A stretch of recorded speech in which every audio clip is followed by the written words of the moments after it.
अस्सलामु अलैकुम वरहमतुल्लाहि वबरकातुहू। फर्स्ट ईयर उर्दू के अज़ीज़ तलबा, मैं डॉक्टर सईद आसिम आपसे मुखातिब हूँ। आज की वीडियो का मौजू एक अदबी इस्तिलाह है। इस अदबी इस्तिलाह का नाम तशबीह है। मैं पहले तशबीह के तारुफ से मुताल्लिक़ चंद बुनियादी निकात बता देता हूँ। उसके बाद तशबीह के अरकान की वजाहत करूँगा और आखिर में तशबीह की मिसालें पेश करूँगा।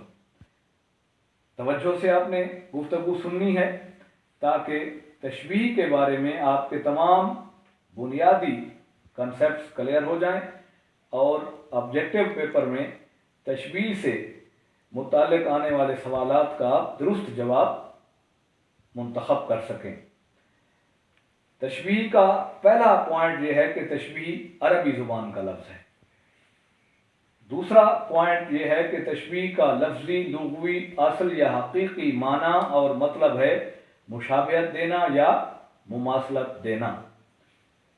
तीसरा पॉइंट है कि तशबीह का इस्तिलाही माना और मतलब है किसी एक चीज़ को मुश्तरक खूबी या वस्फ़ की वजह से दूसरी चीज़ जैसा करार देना और वो मुश्तरक खूबी या वस्फ़ दूसरी चीज़ में ज़्यादा नुमायाँ हो।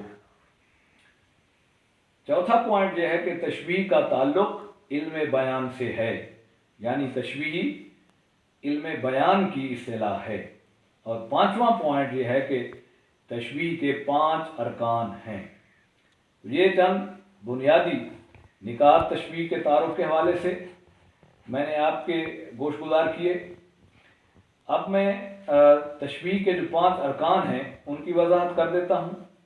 तशबीह का पहला रुकन मुशब्बा है। मुशब्बा से मुराद वो शख्स या चीज़ जिसको तशबीह दी जाए।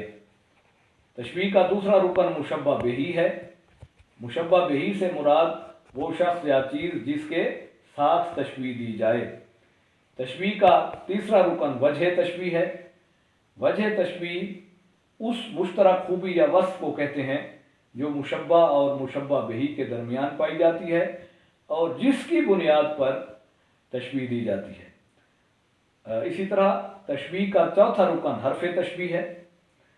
हर्फ तशबीह वो हर्फ होता है जो तशबीह देने के लिए इस्तेमाल किया जाता है। इसको अदात तशबीह भी कहते हैं। और जो आखिरी यानी 5वां रुकन है तशबीह का वो गरज़ तशबीह है। गरज़ तशबीह से मुराद वो ख्वाहिश या मकसद जो मुशब्बा की किसी खूबी या वस्फ़ को नुमायां करने के लिए तशबीह देने वाले के जहन में मौजूद होता है। तो ये 5 अरकान के नाम भी मैंने आपको बता दिए और इनकी मुख्तसर वजाहत भी कर दी है।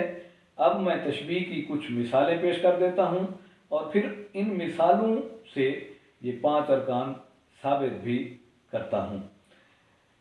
पहली मिसाल ये है कि माँ कहती है मेरा बेटा चांद की तरह खूबसूरत है। तो इस मिसाल में माँ ने बेटे को चांद से तशबीह दी है। दूसरी मिसाल है अली शेर की मानंद बहादुर है।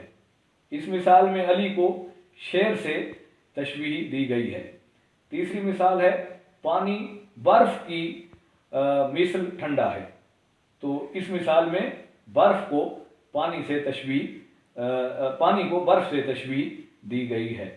इन 3 मिसालों में ये 5 अरकान तशबीह मौजूद हैं, क्योंकि अगर इनमें से कोई एक रुकन भी तशबीह की किसी मिसाल में शामिल न हो तो तशबीह की मिसाल नामुकम्मल रहती है।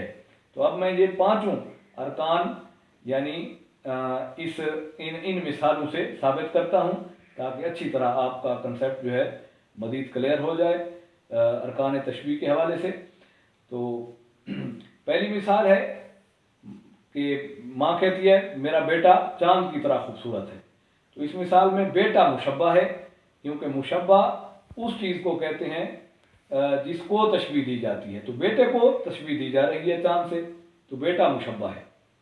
दूसरी मिसाल में अली मुशब्बा है, क्योंकि अली को शेर से तशबीह दी जा रही है। तीसरी मिसाल में पानी मुशब्बा है, क्योंकि पानी को बर्फ़ से तशबीह दी जा रही है। तो बेटा, अली और पानी ये मुशब्बा है। इसी तरह पहली मिसाल में چاند مشبہ بہی ہے، کیونکہ مشبہ بہی اس چیز یا شخص کو کہتے ہیں جس کے ساتھ تشبیہ دی جاتی ہے۔ تو پہلی مثال میں چونکہ بیٹے کو چاند کے ساتھ تشبیہ دی جا رہی ہے تو چاند مشبہ بہی ہے۔ دوسری مثال میں علی کو شیر کے ساتھ تشبیہ دی جا رہی ہے تو شیر مشبہ بہی ہے۔ تیسری مثال میں پانی کو برف کے ساتھ تشبیہ دی جا رہی ہے تو برف جو ہے وہ مشبہ بہی ہے۔ تو یہ دو رکن ثابت ہو گئے۔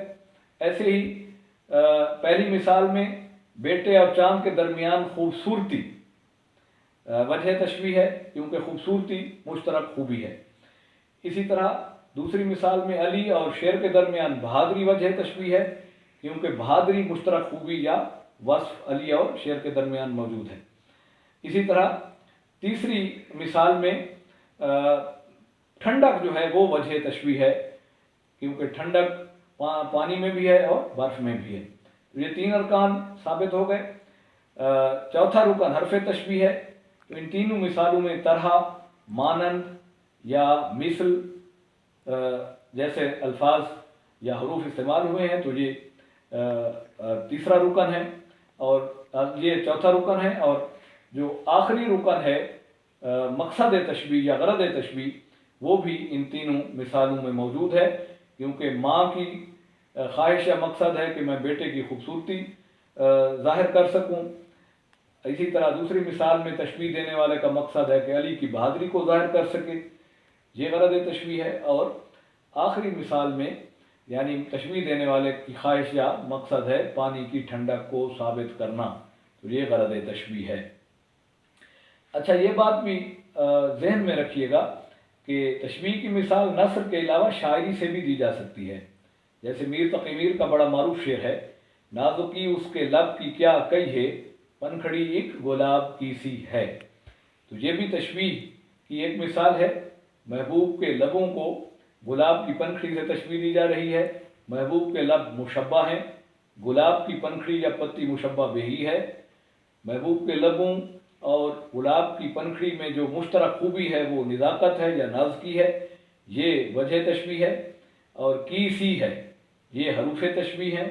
اور محبوب کے لبوں کی نزاکت کو ثابت کرنا یعنی تشبیہ دینے والے کی خواہش یا مقصد ہے، چنانچہ اس کو ہم غرض تشبیہ کہہ سکتے ہیں۔ تو یہ پانچوں ارکان اس مثال سے بھی میں نے ثابت کر دیے ہیں۔ امید ہے اس مختصر سی گفتگو سے آپ کے علم میں تشبیہ کے حوالے سے بنیادی باتیں یعنی آ گئی ہوں گی، اور آپ صحیح جواب تشبیہ سے متعلق سوالات کا منتخب کرنے میں آسانی محسوس کریں گے۔ اگلی ویڈیو تک اجازت دیجیے۔